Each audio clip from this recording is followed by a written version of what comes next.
Alright, so here's the map it produced. Okay, this was found in File, Open, and it's going to be under your Color Bake, Render Data, Mental Ray, and Light Map. Okay, and in here I can tweak out this if I wanted to. I can make it tileable. You've seen how to make it tileable in the last few videos.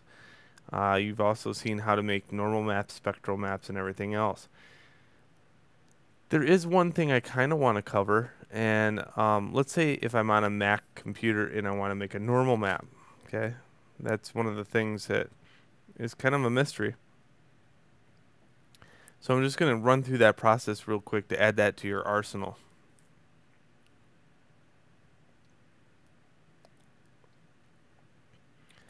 Okay, so I'm turning this black and white, and I'm saving it somewhere.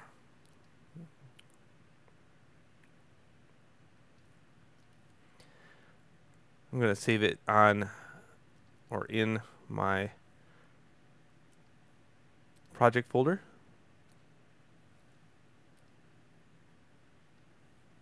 If it allows me to.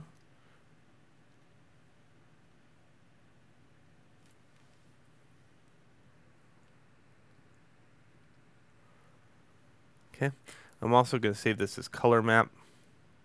I'm going to tweak out the color in it because a lot of times when you do make these maps, you have a little bit of problem with the color.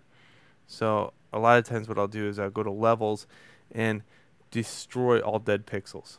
Okay, so dead pixels right here would be from here to here.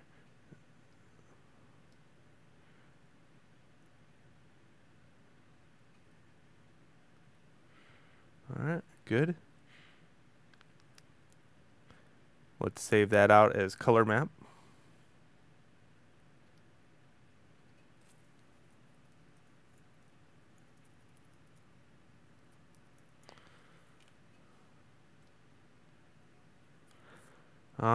Heck. We might as well just make a spectral map while we're here, right? Image adjustments, levels. Again, I'm killing all those dead pixels. Just like that. And image adjustments exposure. I'm going to expose that down.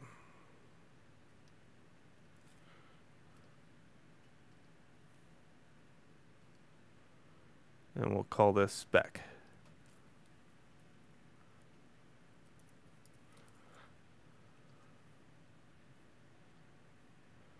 There we go. Okay, now how do I make a normal map? Well, if you go to GIMP, okay, GIMP's a free application, runs both on Mac, PC, and Linux because it's really a Unix product. If you file open, I can open that normal map, which is actually just a black and white. And then I can go in here to filters, map, normal map. Okay. I got the invert Y feature on. And you're going to have to play around with the whole scale issue. So what I would do is scale it out and then check it at an angle within here to see if it's what you really want.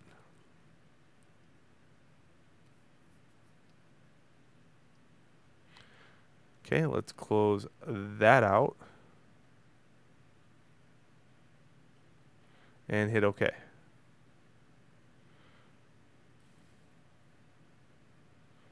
Now I like to sharpen it and everything else. I usually do that back in Photoshop. I'm going to skip that step.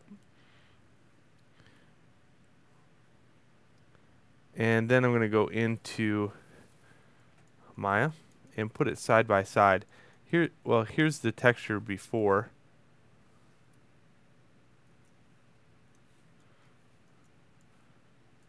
And here's the new texture.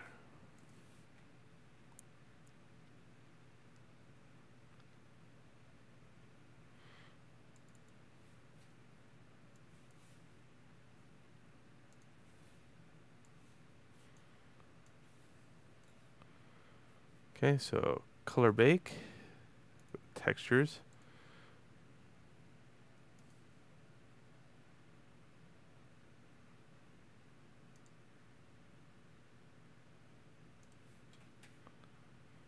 Go back to GIMP for a second, go File, Save.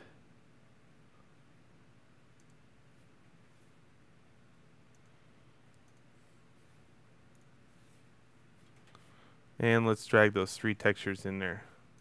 So this one should be all set. Here's my color map. That's greatly improved. And here's my spectral map. Again, if I want real-time previews of all these textures, I could just double-click over here, and you can see they update. Okay, here's my brighter one. That's what I'm going to use. I'm going to attach this to a blend. This one's going to be color. This one's going to be bump map, which is a tangent space bump map. So I'm going to change that to tangent space normals. And this one will be the specular color. And there we go. We have this new, brand new, awesome material that we will add over here. So let's look at the difference. Okay, we'll get a light in here.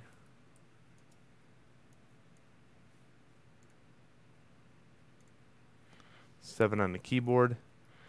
Wow, look at that. So here's the old one, and here's the new one.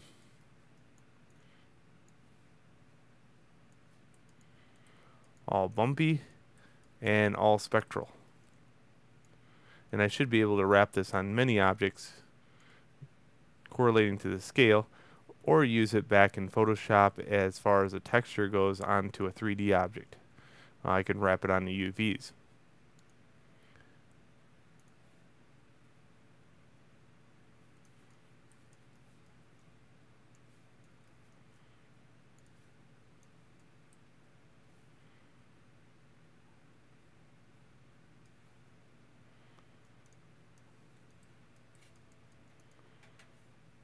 Nice.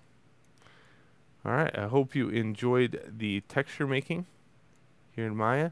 It's so much fun, really. You start developing this stuff, it's like crack. The only thing you're going to have to worry about is like these shading issues right here, and that's handled back in Photoshop. But I've shown you how to tile things, so you should be able to handle that by now. You just have to tile it out and then fix the seam, just like I did in one of the previous videos. Alright, so enjoy, and on to the next video.